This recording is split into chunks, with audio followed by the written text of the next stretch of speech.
লুটেরাদের জব্দ করা অর্থ সম্পদ সুবিধাবঞ্চিতদের কল্যাণে ব্যয় করবে সরকার। শীঘ্রই তহবিল গঠন করা হবে জানালেন গভর্নর।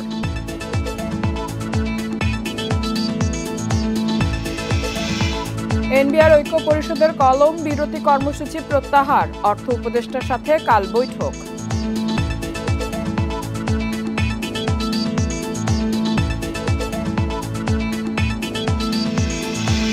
স্বচ্ছতা ও সমন্বয়ের অভাবে অর্থনৈতিক সংস্কার ব্যাহত, মন্তব্য দেবপ্রিয়ের।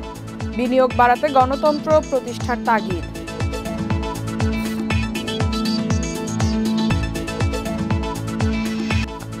সবাইকে আমন্ত্রণ অর্থনীতি সারাদিনে, আপনাদের সাথে আছি ইফাতারা। শুনছিলেন শিরোনাম, এবারে জানাবো বিস্তারিত। গেল 9 মাসে লুটেরাদের দেশে থাকা প্রায় 2.25 লাখ কোটি টাকার স্থাবর অস্থাবর সম্পত্তি জব্দ করা হয়েছে বলে জানিয়েছেন প্রধান উপদেষ্টার প্রেস সচিব শফিকুল আলম। সোমবার ফরেন সার্ভিস একাডেমিতে এক সংবাদ সম্মেলনে তিনি এ তথ্য জানান। এ সময় বাংলাদেশ ব্যাংকের গভর্নর বলেন, জব্দ করা এসব অর্থ দিয়ে দরিদ্রদের জন্য তহবিল গঠন করবে সরকার। গেল আওয়ামী লীগ সরকারের 1.5 দশকে শেখ হাসিনা ও তার সহযোগীরা মিলে পাচার ও আত্মসাৎ করেছে কয়েক লাখ কোটি টাকা। সেই অর্থ দিয়ে তারা দেশ বিদেশে গড়েছে অবৈধ সম্পদ। অন্তর্বর্তী সরকার দায়িত্ব নেয়ার পর অর্থ ফেরত আনতে নেওয়া হয় নানা উদ্যোগ। উপদেষ্টা পরিষদের বৈঠক শেষে সংবাদ সম্মেলনে জানানো হয়, এখন পর্যন্ত লুটেরাদের দেশে থাকা অর্থ, শেয়ার ও সম্পদ জব্দ করা হয়েছে প্রায় 2.25 লাখ কোটি টাকার। এছাড়া আরও আছে বৈদেশিক সম্পদ। প্রেস সচিব জানান, এসব অর্থ ব্যবস্থাপনায় একটি তহবিল গঠন করা হবে, যা দরিদ্রের ও ক্ষতিগ্রস্ত আমানতকারীর ক্ষতিপূরণ দিতে ব্যবহার করা হবে। 1,30,758.7 করোড় টাকা। আর হচ্ছে মিলিয়ন ডলারে আছে, যেটা বৈদেশিক অ্যাটাচমেন্ট হয়েছে 164.03 মিলিয়ন ডলার। আর অস্থাবর সম্পত্তি যেটা ফ্রিজিং হয়েছে, এইটা অস্থাবর সম্পত্তি হচ্ছে 42,614.27 কোটি টাকা।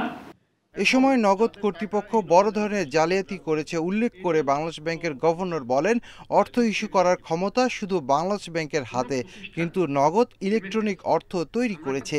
এছাড়া প্রতিষ্ঠানটি গরিব মানুষের সরকারি ভাতার টাকা আত্মসাৎ করেছে বলেও জানান তিনি।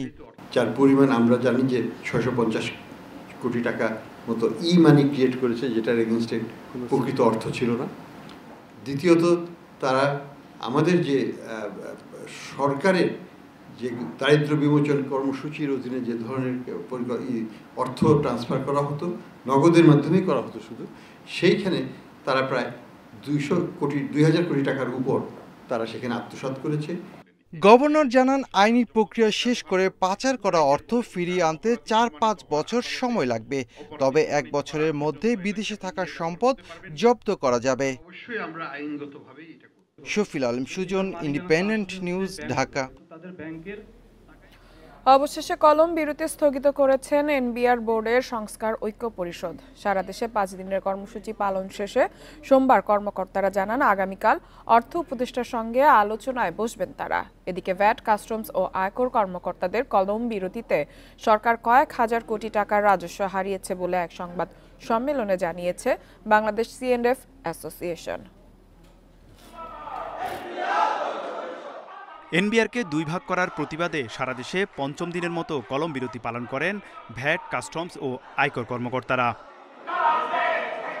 চলমান কর্মসূচিতে কার্যত অচল হয়ে পড়েছে দেশের সকল শুল্ক ও বন্দরের কার্যক্রম। সময়মতো পণ্য ডেলিভারি না হওয়ায় হযরত শাহজালাল বিমানবন্দরেও দেখা দিয়েছে পণ্যজট। চলমান পরিস্থিতিতে C&F এজেন্ট অ্যাসোসিয়েশন বলছে, নিরবচ্ছিন্ন সরবরাহ না থাকায় ব্যাহত হয়েছে আমদানি রপ্তানি বাণিজ্যের সাথে সংশ্লিষ্ট বিভিন্ন বিভাগের কার্যক্রম। দেশের সকল শুল্ক ও বন্দরে কার্যক্রম যথাযথভাবে চলমান না থাকায় আমদানি রপ্তানি বাণিজ্য কার্যত অচল হয়ে পড়েছে। যৌক্তিক দাবির প্রেক্ষিতে চলমান কলম বিরতির বিষয়ে জরুরি সমাধানের জন্য আমরা আহ্বান জানাচ্ছি। এদিকে সিপিডির এক আলোচনায় দেবপ্রিয় ভট্টাচার্য বলেন, এনবিআর বিভক্ত করে স্বায়ত্তশাসনের জায়গাকে আরও বেশি নিয়ন্ত্রণে রাখা হয়েছে। আলোচনা ব্যতিরেকে এবং পেশাজীবীদের জায়গাকে সংকুচিত করে এবং অন্যান্য স্বায়ত্তশাসনের জায়গাকে আরও বেশি নিয়ন্ত্রণে রেখে এই পদ্ধতি ঠিক হয়নি এবং এটাকে ঠিকমতো করাটা এখন বড় গুরুত্বপূর্ণ বিষয় হয়ে দাঁড়িয়েছে। এদিকে আলোচনার পথ সুগম হওয়ায় কলম বিরতি কর্মসূচি প্রত্যাহার করেছেন এনবিআর সংস্কার ঐক্য পরিষদ। এনবিআর সংস্কার ঐক্য পরিষদের কর্মসূচি আগামীকাল সাময়িক বিরতি থাকবে এবং আগামীকালের আলোচনার অগ্রগতির ভিত্তিতে পরবর্তী কর্মসূচি ঘোষণা করা হবে। আলোচনার মাধ্যমে চলমান পরিস্থিতির যৌক্তিক সমাধান হবে বলে আশা করেন এনবিআর কর্মীরা। তৌহিদ রানা, ইন্ডিপেন্ডেন্ট নিউজ, ঢাকা। অর্থনৈতিক সংস্কারে সরকারের আমলাতন্ত্রের স্বচ্ছতা, সমন্বয় ও সহযোগিতার অভাব দেখা যাচ্ছে, এমন মন্তব্য করেছেন সিপিডির সম্মাননীয় ফেলো দেবপ্রিয় ভট্টাচার্য। সোমবার রাজধানীর একটি হোটেলে বাজেট নিয়ে মতবিনিময়ে বিএনপির নেতা আমির খসরু বলেন, গণতান্ত্রিক শাসন ব্যবস্থা প্রতিষ্ঠিত না হলে বিনিয়োগ কর্মসংস্থানে গতি ফিরবে না। দেশে দীর্ঘ সময় ধরে শ্রমিকের মজুরি বৃদ্ধির হার মূল্যস্ফীতির চেয়ে কম, বাড়ছে বেকারত্ব ও দারিদ্র্যের হার। বিনিয়োগে স্থবিরতা থাকায় চলতি অর্থবছরে জিডিপি প্রবৃদ্ধি 4% নিচে থাকবে বলে মনে করেন গবেষকরা। আগামী বছরও প্রবৃদ্ধির চাকা মন্থর থাকতে পারে। নীতি সংস্কার ও বাজেট নিয়ে এসডিজি বাস্তবায়নে নাগরিক প্ল্যাটফর্ম আয়োজিত মতবিনিময়ে আলোচকরা বলেন, সামনের বছরও কর জিডিপি অনুপাত থাকবে 10 ভাগের নিচে।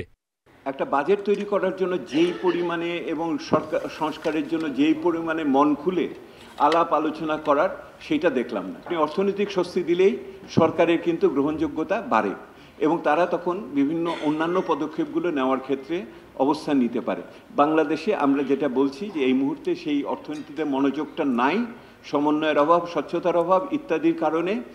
আলোচকরা বলেন, সুদ ও ভর্তুকি, বেতন ভাতায় পরিচালন বাজেটের বড় অংশ ব্যয় হবে, তাই উন্নয়ন ব্যয় পুরোটাই ঋণ নির্ভর। এই অবস্থা থেকে বের হতে রাজস্ব আদায় বাড়াতে হবে, সেই সঙ্গে পাচার হওয়া অর্থ ফেরানোর কার্যক্রমে অর্থ বরাদ্দের পরামর্শ গবেষকদের। আমাদের কিন্তু অনেক ফরেনসিক ইনভেস্টিগেশন এগুলোর দরকার হবে, অর্থায়ন সেখানে রাখতে হবে।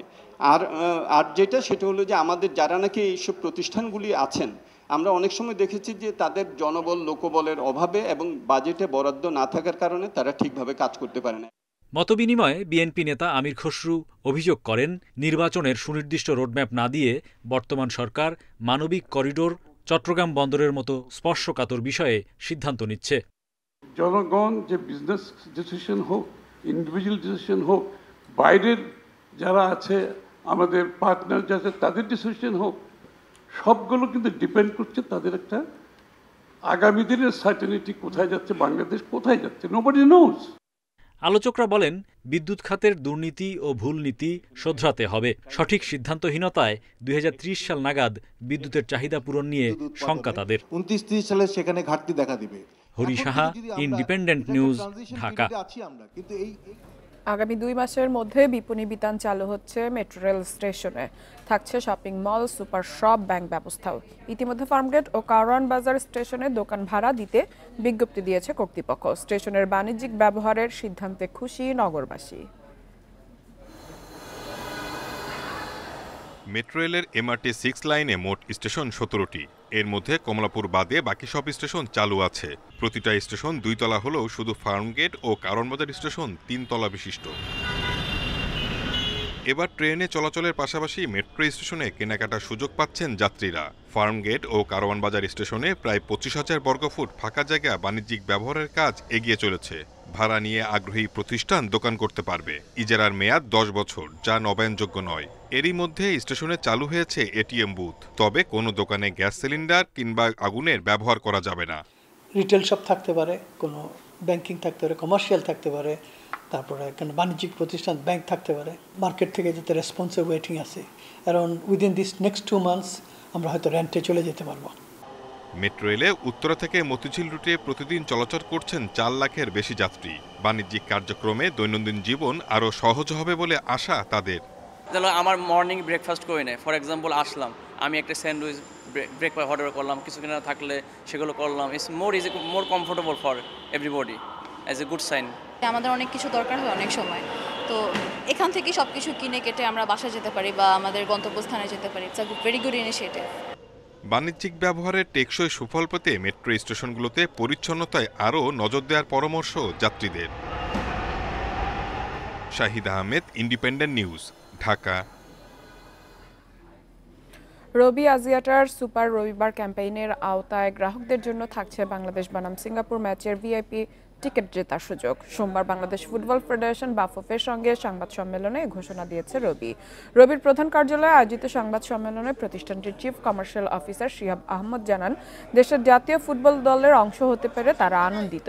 রবির এই উদ্যোগ 10 জুন থেকে যাওয়া ম্যাচকে আরও উৎসাহিত করছে বলে জানান বাফুফের ভাইস প্রেসিডেন্ট ফাহাদ করিম। অনুষ্ঠানে রবির ভারপ্রাপ্ত প্রধান নির্বাহী কর্মকর্তা ও বাফুফের ভাইস প্রেসিডেন্ট সহ উচ্চপদস্থ কর্মকর্তারা উপস্থিত ছিলেন।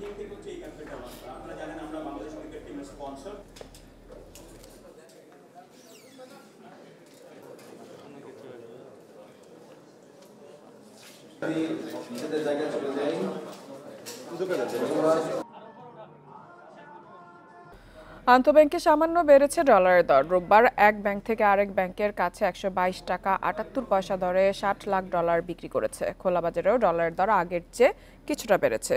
এর আগের দিন 2 কোটি 11 লাখ ডলার বিক্রি গড়ে 122 টাকা 52 পয়সা দরে। এছাড়া আমদানি দায় নিষ্পত্তি করেছিল 122 টাকা থেকে 122 টাকা 70 পয়সা দরে। আর বাজার ভিত্তিক করার আগে আন্তঃব্যাংকে ডলার ছিল 122 টাকা।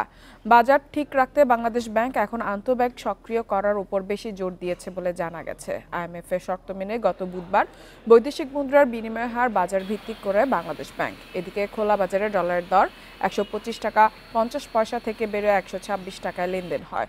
সংশ্লিষ্টদের দাবি, অসাধু চক্র যেন কালো বাজারি করতে না পারে, সেজন্য নিয়মিত মনিটরিং প্রয়োজন।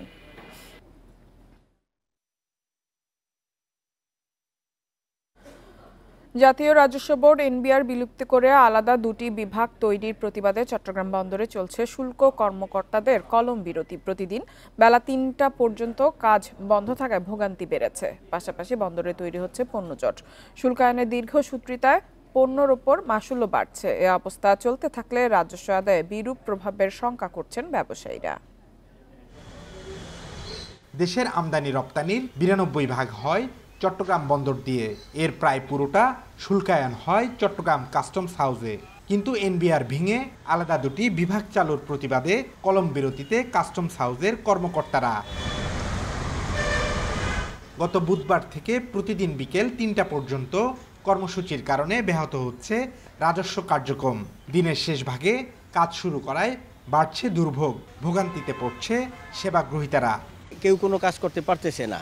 ওইখানে গিয়ে দেখা যায় তারা করতেছে কি যে করি আস্তে ধীরে করতেছে, তাহলে হিসাবে আসলে সারা দিনই এটা বন্ধ যাচ্ছে। কোর্টে যে ড্যামারেজ আসতেছে এক্সপোর্ট এবং ইম্পোর্টেড, এই টাকাগুলো সিএনএফ দিবে না, কাস্টমসও দিবে না, এটা দিবে দেন এক্সপোর্টার এবং ইম্পোর্টার।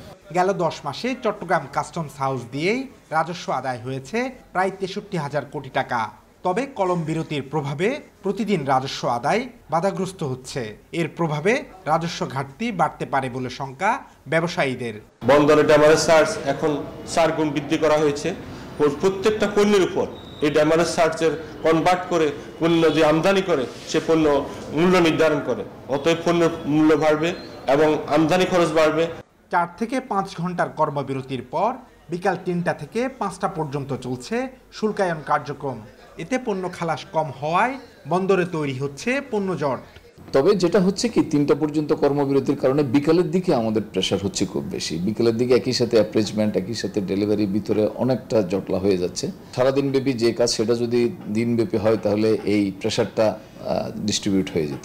গেল অর্থ বছরে এই শুল্ক স্টেশন থেকে রাজস্ব আদায় হয় 56,000 কোটি টাকা। Abdullah Rakib, Independent News, Chittagong.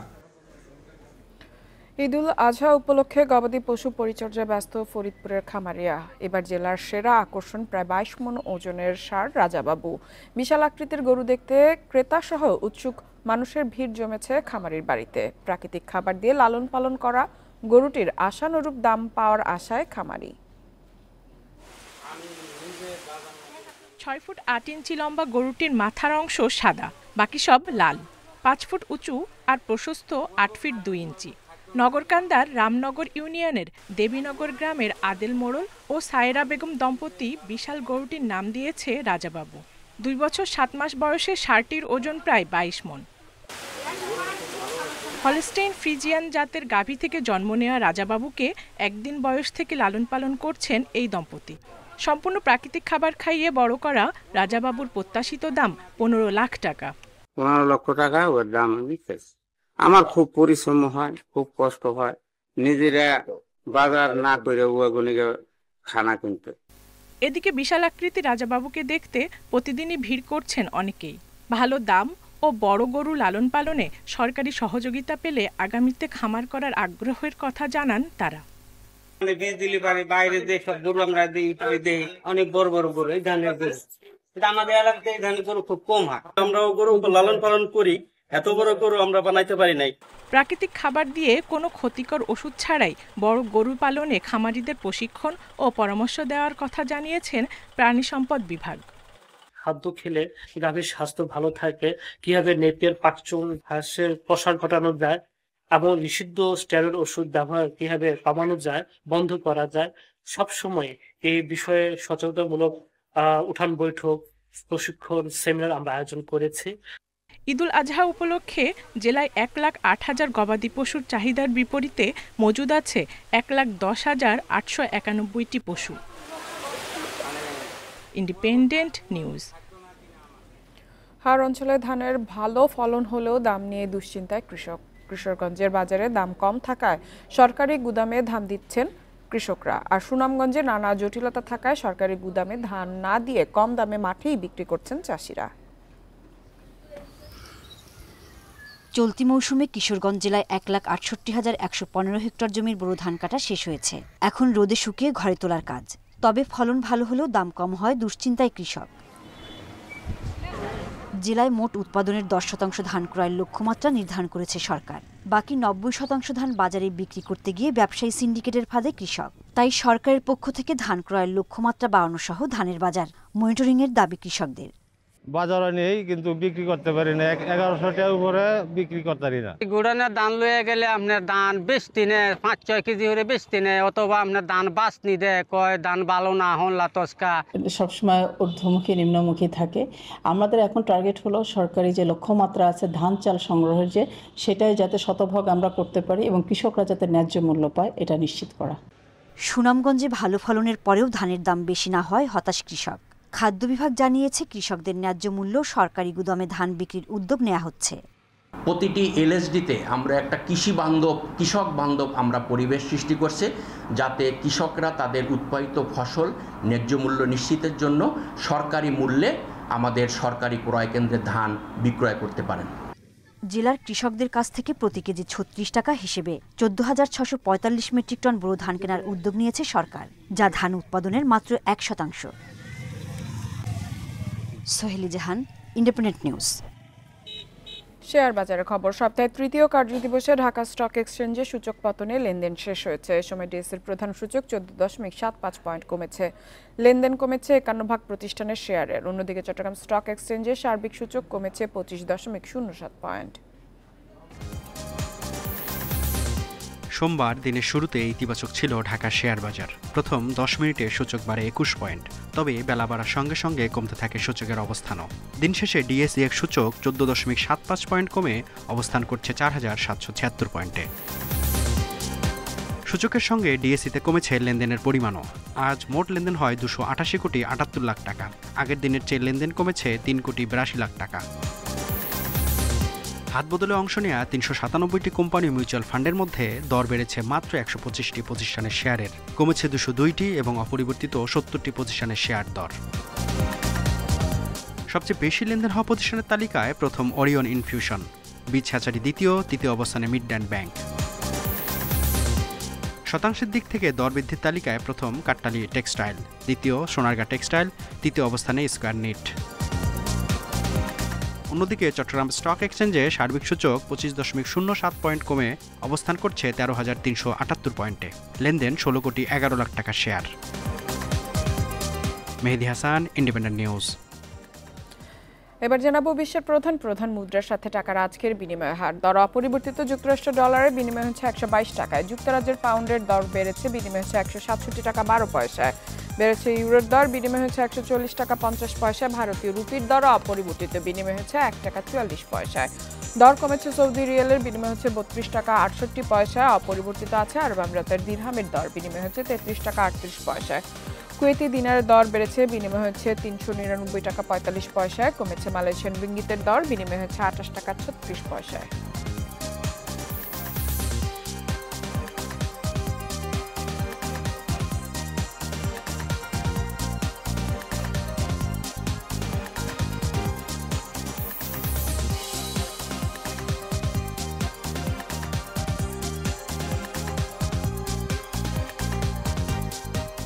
আর এই ছিল অর্থনীতি সারাদিনের আজকের আয়োজনে। ইন্ডিপেন্ডেন্ট টেলিভিশনের সব খবর আরও জানতে চোখ রাখুন ফেসবুক, ইউটিউব এবং এক্সে। আমন্ত্রণ আমাদের পরবর্তী সংবাদে।